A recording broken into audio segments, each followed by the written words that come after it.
from Kim, and she can fuck all night. If you're a Lightning fan, then you've become all too familiar with watching your team lose in Game 1s in playoff series. The Lightning do just that again tonight, although this was a little bit more of an impressive Game 1 as far as Lightning standards go. You know, when you look at Game 1 in the first round against Toronto, the Bolts lose 5-0, get shut out. Game 1 against Florida, yeah, they might have won, but Jesus Christ, what a terrible performance from both teams that game was. And then in Game 1 against the New York Rangers in the Eastern Conference Final, the Lightning fall 6-2. You know, this should not come as a surprise to many people, especially Lightning fans. This was probably the best effort Game 1 I've seen from the Lightning this playoffs. They fall to the almighty offensive firepower Colorado Avalanche in overtime. They send it to overtime. 7 minutes and 47 seconds in, Landeskog would score first, putting the Avalanche up 1-0. And as far as Vasilevskiy goals go, this was a really weak goal for Andrei Vasilevskiy to let in. Not even 2 minutes later, Nichushkin would score for the Avalanche on another weak shot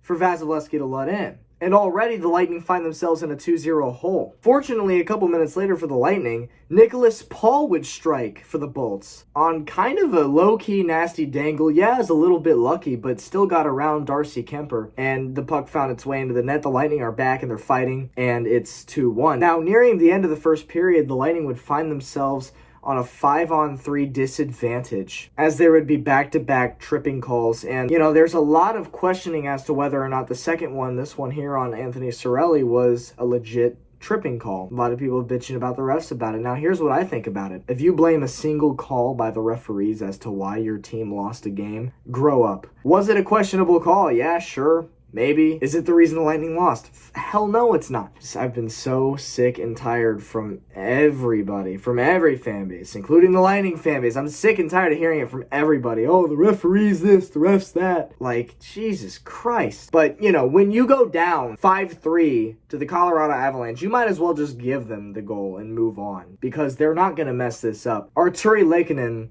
gets on the board and makes it 3-1 Avalanche to end the first period. The second period, however, was all Lightning. Nearing the 13-minute mark, Ondrej Palat scores off a nasty assist by Nikita Kucherov. This is a classic Nikita Kucherov move.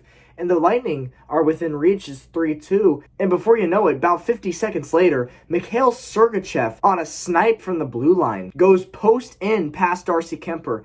And it's a tied game at 3. In the third period, you know, I described the third period as hanging on by a thread for the Lightning. The Avalanche just owned everything. Even towards the end of the third period, they found themselves on a power play off a Patrick Maroon delay of game call. And somehow, some way, the Lightning actually killed it off. I was not expecting that to happen at all. But they killed it off, which, quite frankly, I still can't believe the game didn't end there in the third. But, I mean, this was all Avalanche. I'd say like 65, maybe 70% of this game was controlled by Colorado. This is not a team to mess around with. This is the best team the Lightning are going to face in this playoff, which says a lot considering the fact, in terms of winning percentage, this was the hardest path to the final in NHL history that the Lightning had to go on this playoff. So yeah, if the Bolts end up winning this series, any excuse about, oh, you can't win a real cup, oh, COVID cups this, and shortened season that, and realigned divisions this, and fucking 18 mil over the cap that, right? Like, if the Lightning manage to win this series and win their third straight cup, just shut the fuck up and throw every ounce of excuse you have out the window, because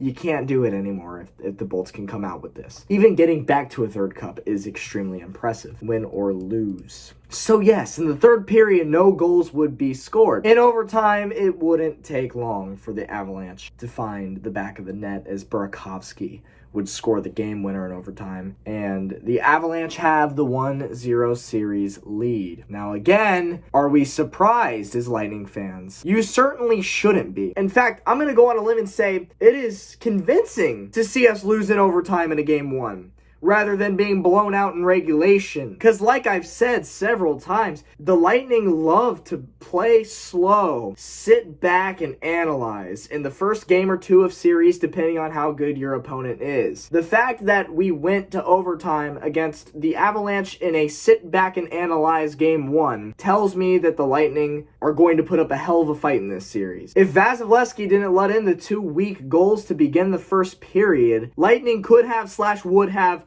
won this game in regulation. I'm not worried. If the Lightning come out in game 2 slow and sloppy and they fall 2-0 in the series, then I'll be worried. As of right now, I feel fine. I don't really know what the hell was up with Victor Hedman tonight, but he played like shit from start to finish. It almost makes you wonder if he's playing through an injury. Maybe he got concussed in Game 6 against the Rangers. Who knows? But that was not Victor Hedman out there tonight. Clearly a battered and bruised version. Lots of turnovers for the Lightning in this game, especially from Hedman and Mikhail Sergachev, a player that I've not been too fond of this entire season. Like I said, the problem with Sergachev is he tries too hard to be an offensive player. He's a defenseman, and he needs to stay a defenseman for a reason. You try to add too much cuteness to your game, and you're gonna start giving the puck up more. You're gonna start playing sloppy. You're gonna start generating turnovers, and that's exactly what he's been doing all season. And I'd say he was doing that all last season as well. That's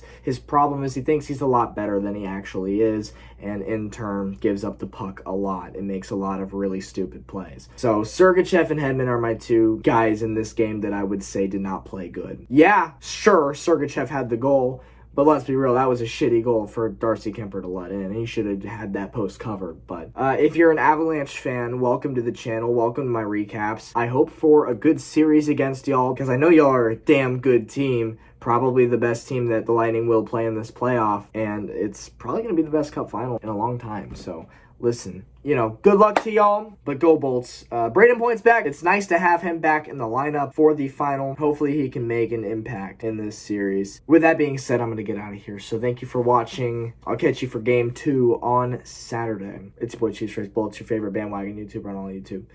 Peace out.